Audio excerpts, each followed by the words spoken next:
Assalamualaikum warahmatullahi wabarakatuh. Kita bertemu kembali dalam kegiatan Latsar 2020. Mudah-mudahan kegiatan ini sesuai dalam materi pembinaan mental spiritual CPNS 2020 ini akan membawa pengaruh dalam rangka melahirkan kader-kader bangsa yang punya integritas, berwawasan luas, dan tentunya dalam basis religius yakin akan pertemuan Allah Subhanahu wa taala. Nah, tema kita dalam rangka menguatkan CPNS cerdas spiritual artinya mampu menginternalisasikan akal, hati, kolbu, dan tentu akan diterjemahkan dalam melaksanakan kinerja sebagai aparatur sipil negara. Pada kesempatan ini kita bagaimana menguatkan kecerdasan spiritual jiwa CPNS di era pandemi COVID-19 ini yang tentunya dibutuhkan kesungguhan, dibutuhkan kesabaran, keimanan, sehingga kita bisa melaksanakan tugas dengan sebaik-baiknya.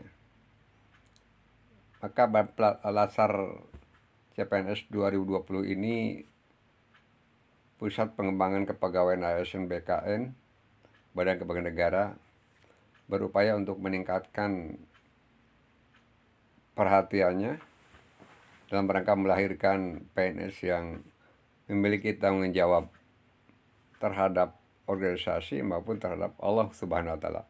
Khususnya CPNS Muslim, pada saat ini ada upaya dalam rangka pembinaan mental spiritual, sehingga nanti akan melahirkan CPNS yang betul-betul mampu melaksanakan tugas pengabdiannya pada bangsa negara dan tentu kepada Allah Subhanahu wa taala. Dan bagaimana menguatkan kecerdasan spiritual CPNS di era pandemi COVID-19 ini, ya kita sama-sama pada saat ini untuk sharing hasil belajar yang diharapkan dari kegiatan ini. Diharapkan peserta mampu menginternalisasikan kecerdasan spiritual dalam pengabdiannya kepada Allah Subhanahu wa taala sebagai aparatur sipil negara atau pegawai ASN. Ini yang diharapkan dalam pembelajaran ini. Baik saudara-saudara, sama-sama kita ketahui bahwa unsur manusia, kalau kita lihat dalam Al-Quran ini, ada 3 yang Allah berikan kepada umat manusia secara sempurna. Tidak membeda-bedakan apakah dia orang beriman, orang kafir, orang munafik sekalipun. Tapi unsur manusia ini tentu dikelola akan menghasilkan yang berkualitas, akan menghasilkan nilai-nilai yang diharapkan Allah Subhanahu wa taala, kembali kepada bagaimana upaya ketakwaan, keimanan yang dilakukan oleh umat manusia. Baik, kita perhatikan dalam surat An-Nahl, surat 16 ayat 78, Allah mengabadikan dalam Al-Quran ini, wallahu akhrajakum min butuni ummatikum la ta'lamuna syai'a wa jala'alakum wasam'a wal absara wal afida lalakum tashkurun. Jadi Allah telah mengeluarkan dari perut ibumu dengan tidak mengetahui sesuatu apapun. Kemudian Allah menjadikan pendengaran, penglihatan, dan hati nurani agar bersyukur. Nah ini jadi Allah memberikan pendengaran, penglihatan, dan hati agar manusia bersyukur kepada Allah Subhanahu wa taala. Bagaimana bentuk syukurnya? Kalau kita berperan sebagai pegawai ASN, bentuk bersyukur kita itu adalah melaksanakan tugas sesuai dengan tupoksi kita, dengan penuh kesabaran, dengan penuh tanggung jawab. Tentu kita terhindar dari hal-hal yang merugikan organisasinya dan mengingkari sumpah janji yang diucapkan oleh setiap individu aparatur sipil negara. Ini yang harus diinikan, unsur manusia yang harus kita perhatikan, ya kita betul-betul memahami identitas kita sebagai manusia. Baik, sebelum jauh kita mungkin untuk menyamakan persepsi, apa sih yang disebut dengan pengertian spiritual Quentin, ya, sebagai mana menyadur dari pendapat Daniel Johan dalam Taufik Barudin. Di sini disebutkan bahwa spiritual Quentin adalah kecerdasan yang menyangkut moral yang mampu memberikan pemahaman yang menyatu untuk membedakan sesuatu yang benar dengan yang salah. Atau dalam konsep Islam, bagaimana kita bisa membedakan antara yang hak dan yang batil. Nah, bagi orang-orang yang beriman akan mudah saja membedakan yang hak dengan yang batil. Bagaimana untuk membuktikan indikator dia bisa membedakan yang hak yang batil? Pasti dia akan menghindari sesuatu yang batil dalam kehidupannya. Tetapi bagi orang kafir, orang munafik, bisa saja mengetahui ini yang hak dan yang batil, tetapi dia melakukannya, gitu, melanggarnya. Maka dikatakan oleh Allah, kabura maqtan taqulu ma la taf'alun. Jadi amat besar di sisi Allah orang-orang yang mengatakan tidak berbuat. Ini bagi orang-orang munafik. Nah ini jadi bagaimana pemahaman ini bisa menerjemahkan mana yang hak, mana yang batil, mana yang salah, mana yang benar, ya. Kalau dia tidak bisa membedakan mana yang hak dan yang benar, berarti dia tidak memahami pengertian dari SQ ini, ya. Ini yang harus kita samakan persepsi. Kenapa, saudara-saudara?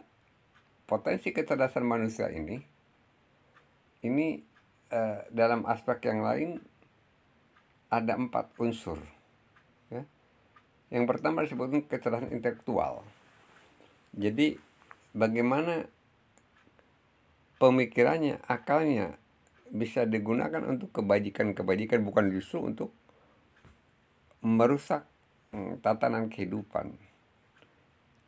Allah tegaskan, inna fi khalqis samawati wal ardi wahtilafil wan nahari la lil albab.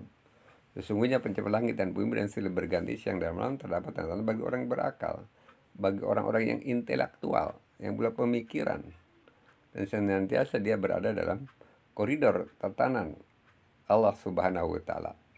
Yang kedua, kecerdasan emosi.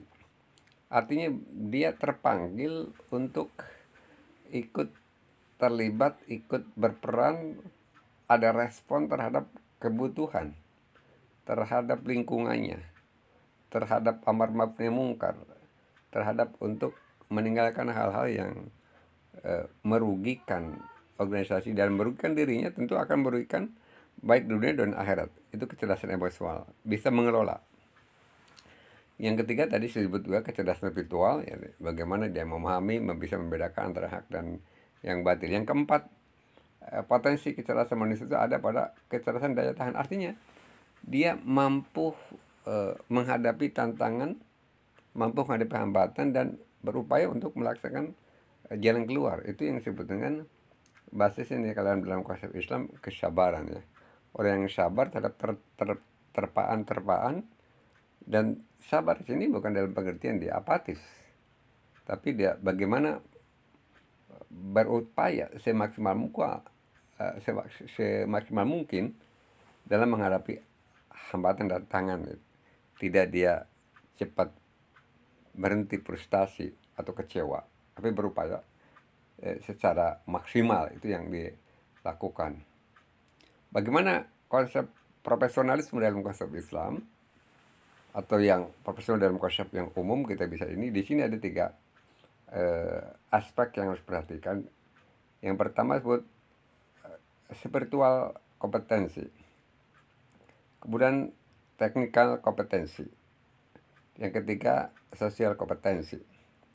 Nah, ketiga kompetensi ini, baik spiritual, teknikal, dan sosial ini menyatu. Ada irisan-irisan pertemuan, itu disebut profesionalisme. Jadi katakan profesionalisme di sini adalah memiliki kompetensi, memiliki kualitas. Kalau dalam konsep Islam, kualitas ketakwaan, ya, kualitas kesabaran, kualitas keimanan. Teknik kompetensi juga adalah bagaimana untuk menghasilkan sebagai kompetensi. Ini punya manhaj, punya cara, punya strategi, punya kiat. Dan jangan lupakan bahwa untuk itu semua perlu adanya sosial kompetensi. Artinya ada kepedulian sosial, bukan dalam konsep Islam itu bukan hanya untuk membentuk sekedar pribadi yang soleh, tapi bagaimana melahirkan masyarakat yang soleh, sosial yang soleh, yang bisa ditularkan kepada yang lain. Itu membentuk masyarakat yang soleh, kepedulian sosial di sana. Nah, ini yang harus kan dalam sebut dengan pembuktian di sini adalah akan tercermin dalam workplace, artinya tempat kerja, tempat di mana kita kerja, tempat di mana kita melaksanakan tupoksi kita sesuai dengan amanah yang diberikan kepada kita. Itu profesionalisme yang harus berjalan. Mungkin sebagai acuan di sini ada dengan saya menjadi sebut dengan model S2 ini adalah itu ada antara manusia dan Allah Subhanahu wa taala, artinya ada hubungan manusia dengan manusia, dalam kaitan ini adalah hablum minanas, dan juga hubungan antara manusia dengan Allah, hablum minallah. Baik hablum minallah maupun hablum minallah, hubungan manusia dengan hubungan dengan Allah itu harus ada artinya keseimbangan, ya, keseimbangan. Bagaimana hubungan manusia baik, tapi harus juga hubungan dengan manusia juga manusia dengan Allah harus baik, ya. Karena kalau hubungan manusia dengan Allah berbeda gitu, ya, ini akan berdampak. Ini kalau kita penjelasan kita bisa lihat kompetensi spiritual adalah hubungan manusia dengan Allah, ya, dengan Allah Subhanahu wa taala. Ini jadi merupakan sebuah tanggung jawab individu, ya. Kompetensi sosial adalah hubungan manusia dengan manusia. Tadi hablum minanas. Ini akan bersifat individu, akan menghasilkan amal jama'i. Nah, jika kompetensi spiritual rendah dan kompetensi spiritual rendah dan kompetensi sosial rendah, maka tidak bermakna apa-apa, tidak punya nilai, tidak punya keberkahan dalam konsep Islamnya. Juga ketika antara bahwa kompetensi spiritual rendah dan kompetensi sosial tinggi, maka manusia bisa mencapai sukses, ya, dalam tataran keduniaan, ya, tetapi tidak mendapatkan kebahagiaan yang batin. Kita bisa saksikan orang yang memiliki materi tinggi, ya, jabatan yang tinggi, tapi batinnya penuh dengan sebuah ketidaknyamanan, ketidaktenangan. Karena tadi tidak keseimbangan ini yang tidak dimiliki oleh yang bersangkutan, kan gitu. Nah, kemudian jika kompetensi spiritual tinggi dan kompetensi sosial tinggi sama-sama tinggi di sini adalah, maka hidup itu akan bermakna, gitu. Di sana akan dimiliki kualitas kompetensi keimanan, produktivitas tinggi, kontributif, inovatif, dan kreatif. Itu yang diharapkan oleh negara ini, yang dimiliki oleh aparatur sipil negara. Dan saudara-saudara adalah akan berperan di sana, ya. Sebagai contoh deskriptif elemen kompetensi spiritual ini akan dilihat dari disiplin umpamanya akan kriteria unjuk kerjanya akan terlihat ketaatan kepada jam kerja, disiplin tentunya ya, keteladanan kepada prosedur kerja, ketaatan artinya dia sesuai dengan apa yang ditupoksikan pada yang tiap PNS. Kemudian ketaatan kepada peraturan organisasi. Kalau elemen kompetensi dari dedikasi kita bisa lihat kesediaan bekerja apa dan di mana saja gitu. Sesuai dengan ketika kita masuk melamar itu kan siap ditempatkan di mana saja. Kesediaan berkorban untuk organisasi. Artinya kita sekalipun kebutuhan kita ada, keperluan kita ada, tapi kebutuhan organisasi akan lebih prioritas. Integritas dan loyalitas. Kriteria unjuk kerjanya apa di sini?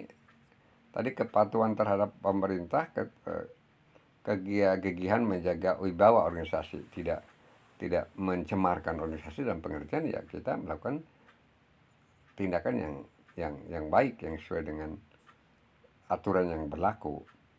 Nah, elemen kompetensi dari aspek atas kerja ini akan dilihat kejujuran dalam bekerja gitu. Ada pimpinan maupun tidak ada pimpinan, dia akan melakukan tugas sesuai dengan tupoksinya. Kemudian akan dilihat di situ juga adalah ketulusan ya dalam bekerja. Artinya bahwa di sini dia betul-betul memiliki nilai keikhlasan ya, tanpa beban ya. Dari aspek motivasi kerja akan dilihat semangat untuk kerja keras ya, dalam kondisi apapun. Sekarang kondisi pandemi COVID-19 ini, atau dalam kondisi-kondisi yang mungkin sudah lalu manusia dalam kondisi yang kurang stabil, tapi tetap dia semangat. Kemudian semangat untuk meningkatkan kinerja, produktivitas, tidak terabaikan. Ini yang bisa ini. Pertanyaan selanjutnya, untuk mengetahui apa ciri-ciri kecerdasan virtual atau indikator-indikatornya, apakah kita termasuk di dalamnya, ini bisa dilihat kalau menurut pendapat Tony Buchan dikatakan bahwa ciri kecerdasan spiritual pada seseorang adalah dia kerap berbuat baik, menolong, memiliki empati yang besar, memaafkan, mampu memilih kebahagiaan, memiliki sense of humor yang baik, dan merasa memikul sebuah misi yang mulia ya. Ini artinya bahwa kalau kita katakan dalam konsep Islam, jelas sekali Islam sudah diajarkan kita untuk berbuat ahsan, berbuat baik. Karena katalah kan kuntum khairu ummatin ukhrijat lin-nasi ta'muruna bil ma'ruf wa tanhauna 'anil munkar wa tu'minuna billah. Kamu umat yang terbaik diciptakan untuk manusia adalah mengajak untuk berbuat kebajikan, amar ma'ruf munkar, tapi dalam basis bingkai keimanan. Atau dalam bahasa lain, bahwa ayat yang lain katakan adanya kerjasama bahu-membahu dalam kebajikan. Wa ta'awunu 'alal birri wat taqwa wa la ta'awunu 'alal itsmi wal 'udwan. Wa taqullaha innallaha syadidul iqab. Tolong menolong dalam kebajikan dan takwa, dan jangan tolong menolong dalam pelanggaran dan dosa. Nah, ini menunjukkan bahwa ada sifat bahu-membahu dalam kebajikan. Justru kita menghindar dari kerjasama dalam kemungkaran ya. Kita tidak akan melakukan sebuah penyelewengan, tindakan dalam kaitan tidak akan melakukan korupsi, gratifikasi, atau perbuatan-perbuatan lain yang merugikan bangsa dan negara tentunya.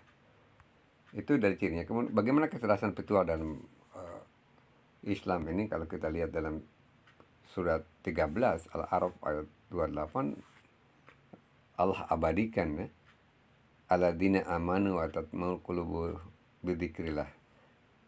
Ala bidzikrillah tatma'ul qulub. Jadi orang-orang yang beriman dan hati mereka menjadi tentram dengan mengingat Allah ya.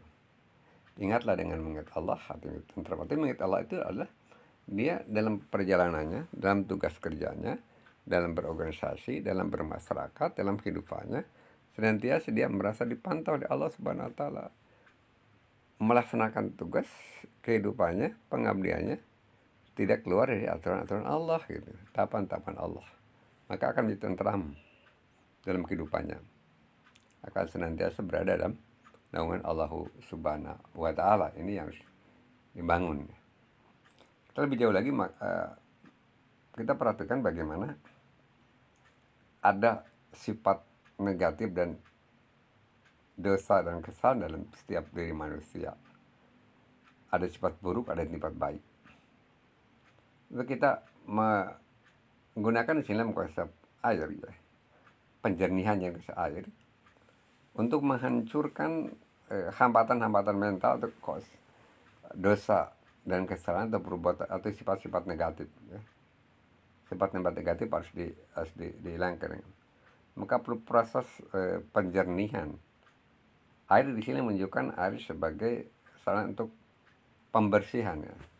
Kalau dalam konsep Islam air itu, maka kaitan dengan ini bahwa kalau dalam kondisi pandemi COVID-19 kan kita harus sering-sering mencuci tangan, ya, dengan air maupun dengan yang bisa menghindari dari virus. Islam sudah mengajarkan 14 abad yang lalu dengan banyak menjaga wudhu di sini. Karena itu maka yang harus diperhatikan oleh kita bahwa kalau kita melihat penyakit hati itu, kita harus juga bagaimana mengobatinya, penyakit hati tersebut kan gitu.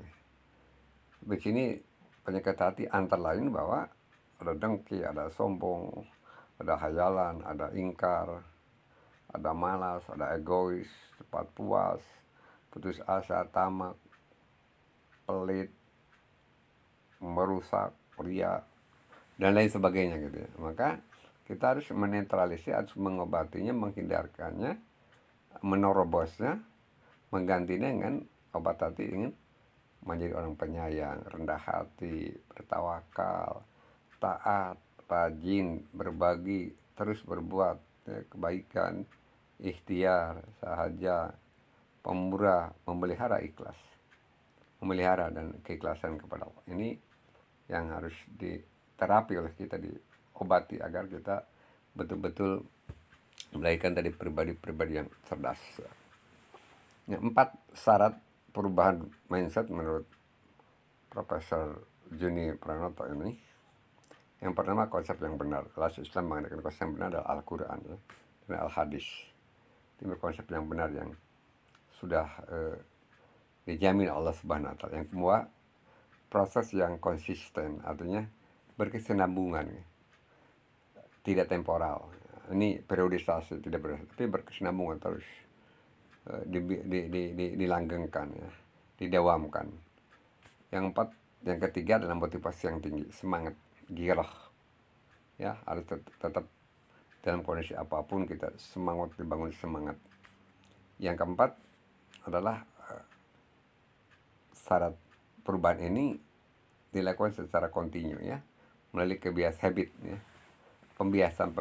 Ya. Kalau kita orang Islam sholat subuh, ya, di masjid yang pria itu pembiasaan gitu. Kalau tidak sholat subuh di masjid ada hal yang terganjal, atau kita terbiasa saum sunnah, Senin Kemis umpamanya, kalau sudah terbiasa, kalau kita meninggalkan harus ada sesuatu yang kurang. Demikian dalam orientasi kerja kita sebagai aparatur sipil negara yang harus dibangun oleh kita. Nah, di sini kita penerapan nilai-nilai Al-Fatihah yang disebut dengan B5KB, atau disebut dengan 7 kebiasaan kerja sukses mulia, ya. Habit, ya, pembiasaan itu. Kita bisa melihat bagaimana yang ada dalam surat Al-Fatihah yang saya kira kita sudah terbiasa, ya. Tapi bagaimana mengimplementasikan. Yang pertama, bismillah saat mulai bekerja, ya. Dan kehidupan kita diawali dengan bismillah. Dengan apa? Kita mengingat semua ini adalah pemberian Allah Subhanahu wa Ta'ala. Maka kita diawali dengan aktivitas kita dengan mengingat kepada Allah Subhanahu wa Ta'ala. Yang kedua, senantiasa bersyukur atas segala nikmat. Banyak nikmat yang diberikan kepada kita. Nikmat penglihatan, nikmat pendengaran, nikmat lisan, dan banyak lagi nikmat-nikmat yang kalau dihitung tidak akan terhitung. Yang ketiga adalah kita berpikir positif terhadap Sang Pencipta, ya, dan terhadap sesamanya. Artinya bahwa Allah Maha Rahman Rahim. Allah telah memberikan kepada kita tidak membeda-bedakan, ya, sesuai dengan kebutuhan kita, maka kita berpikir positif apa yang Allah berikan kepada kita. Kemudian bekerja dunia berbasis akhirat, artinya dunia ini sebuah ladang untuk akhirat, ya. Hasilnya akan di akhirat, bukan dibalik akhirat kemudian melupakan dunia, tapi yang menjadi prioritas adalah akhirat, sehingga kita akan terselamatkan kalau persiapan kita kehidupan yang sesungguhnya. Kehidupan adalah di akhirat kelak. Beribadah dan berdoa, ya kada budua, ya kan, senantiasa kita tidak hanya beribadah, artinya bahwa mohon kepada Allah dengan kerendahan hati, diikuti dengan kita berdoa. Konsisten dalam komitmen, artinya ya tadi, ketika Shiratal Mustaqim berada dalam jalan lurus, ya selamanya kita berupaya berada dalam jalan Shiratal Mustaqim, jalan yang lurus, ya. Kemudian B yang ketujuh yaitu adalah bercermin. Apa bercermin? Bagaimana Allah telah memberikan kepada orang-orang yang jolim karena atas perbuatannya, kan. Kita bercermin pada apakah kita layak, ya, sudah mengikuti orang beriman, tetapi bagaimana keimanan kita, masih melihat bermuhasabah yang ada pada diri kita. Ya, itu semua maka cerdas CPNS, ya. Artinya dia akan mampu melahirkan pribadi-pribadi yang istiqomah, tidak akan menyerah, dan tetap istiqomah dalam melakukan kebajikan-kebajikannya. Karena orang istiqomah itu akan Allah sediakan kebahagiaan kelak, pahala, kompensasi, imbalan, ya, dengan istiqomahnya. Maka kata Allah katakan, innal ladzina qalu rabbana sumastaqamu tatanazzalu alaihimul malaikatu alla takhaufu wa la tahzanu wa absyiru bil jannati allati kuntum tu'adun. Jadi orang beriman itu adalah dia mengatakan keimanannya tetap istiqomah, maka malaikat akan turun dan mendoakan, jangan kamu takut, jangan kamu sedih, tapi bergembira dengan janji Allah. Jadi tidak ada ketakutan, apalagi kesedihan dalam rangka melakukan kebajikan-kebajikan. Nah, inilah konsep mewujudkan CPNS yang cerdas spiritual, artinya cerdas akalnya, cerdas hatinya, dan cerdas amal perbuatan. Sehingga ketika dia menduduki jabatan sebagai amanah aparatur sipil negara yang diberikan, dia akan berada dalam naungan Allah, ridha Allah, dan akan diselamatkan dunia akhirat sebagai dengan doanya, Rabbana atina fid dunya hasanah wa fil akhirati hasanah wa qina adzabannar. Mudah-mudahan ada manfaatnya. Jika ada yang benar, datang dari Allah Subhanahu wa taala. Jika yang salah, datang dari diri saya sendiri.